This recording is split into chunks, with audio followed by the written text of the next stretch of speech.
अधरं मधुरं वदनं मधुरं नयनं मधुरं हसितं मधुरं हृदयं मधुरं गमनं मधुरं मधुराधिपतेरखिलं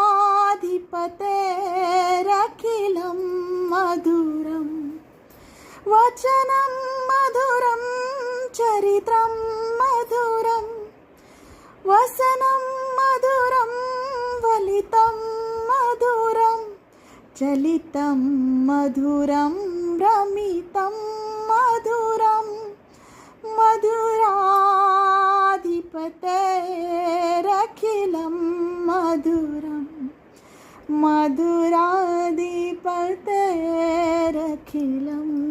मधुरम्।